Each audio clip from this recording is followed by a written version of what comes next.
pagkakataon, isang teleseryeng papalalabas sa DZRH-TV. Ang action drama at romance series pinamagatang West of Philippine Sea Defenders. Ang pasilip sa kwento at kung sino-sino ang mga bida, kilalanin sa Showbiz Report na ito.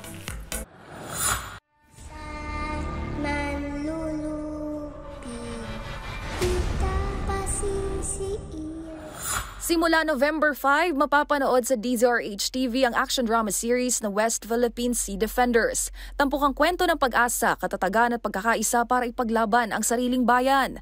Mula ito sa orihinal na konsepto ni Dr. Michael Raymond Aragon ng kapisanan ng social media broadcasters ng Pilipinas. Dito, bibida ang mag-amang Jeric at AJ Raval, kasama si Alger Abrenica, magkapatid na Rani at Lance Raimundo. Gayon din sina Diana Meneses, Ali Forbes, Ayana Misola, Mary Trego at Henry Lo.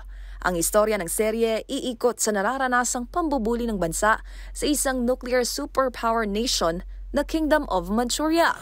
WPS, although fictional, yung pakay talaga nito is para maantig yung puso ng mga Pilipino and become more aware sa mga nangyayari dito sa ating bansa and to also inspire us to be more vigilant at mas mapagmahal sa sariling bayan.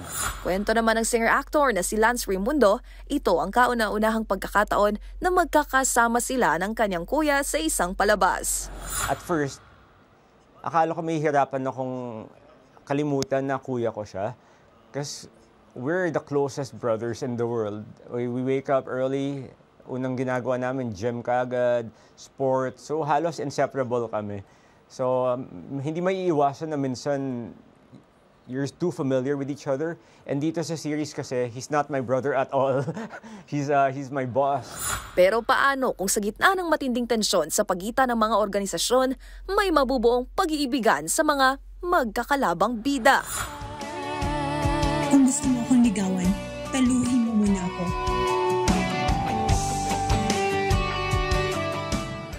Samantala, bago opisyal na umarangkada sa Martes, magkakaroon ng premiere night ang West Philippine Sea Defenders sa Linggo, November 3. November 3 in Manila Hotel. Dito, maririnig mo talaga yung boses namin kasi featuring hindi lang ako, Rani Raimundo, Alger Abrenica, Diana Meneses, AJ Raval, Ayana Misola, and many, many more, and featuring the debut concert nga na isa sa cast member na si Mary Trego.